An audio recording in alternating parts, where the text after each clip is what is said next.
Well, it's a statistic most of us have heard before. Half of all marriages end in divorce. And the impact isn't just emotional, but financial.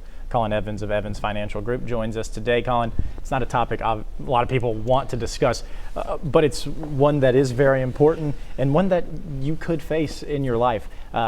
How does someone prepare their finances for a divorce? Yeah, you're right. It's not something that you, by any means, that you wish for or hope for or want by any means. But there are a couple things we put together. We've seen over, I've been in this industry almost 25 years, and just seeing what occurs and what action steps that either side, and actually both sides, really need to do to protect themselves at the end of the day. And the biggest one that we kick off is knowing your financial situation. And this means literally gathering all the documents, getting bank statements, getting financial statements, investment statements, mortgage things of that nature, credit cards, all those types of things, so you can really start wrapping your head around what financially is going on. Because a lot of times it's not uncommon for typically one party in a marriage to kind of run the finances. Right. So sometimes for that one that is not, which typically it's, we see it, the spouse is not usually, the female is not usually the one that's doing it. So it's kind of getting that one up to speed, and what we see most cases, and getting them on the same wavelength of what they need to do to really protect themselves and start preparing just for, so they understand what they need to do financially.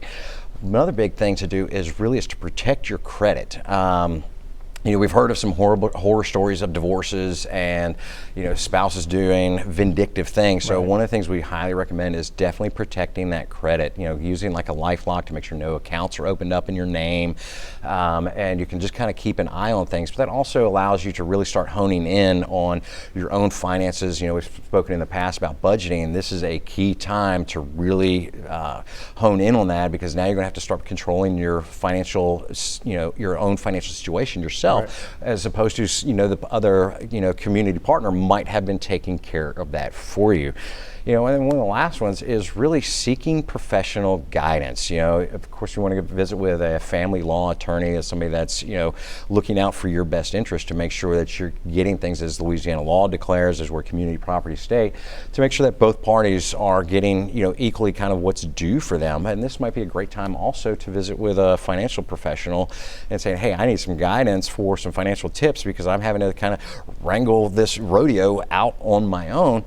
And finally with that, it might be also, it's not a bad idea to make sure that your mental health is okay, and visit with a mental health professional, because it can be a taxing deal, and it can be a stressful deal, especially when you got kids involved, and just the kind of the torrential of what's we didn't expect, and we've got to kind of work through and kind of overcome. Well, I think it's important what you said there. An important thing when you're going through something like this is to realize there are professionals out there that want to help you. It can be embarrassing to talk about this stuff, but folks like you, it's what you're here for. It is, and it's a general conversation. It's unfortunate, that we go through these types of events in life, and it's not an embarrassing thing to worry about, but it is, to help you keep your head in check and keep it on straight. And, visiting with that legal counsel and that financial counsel might help you, just be in that right direction and kind of keep you focused and staying in the, in the correct lane, going, hey, I've got to actually kind of start seeing, that light at the end of the tunnel. That's not a train, and we're looking out and can start putting some clarity and putting that path in place.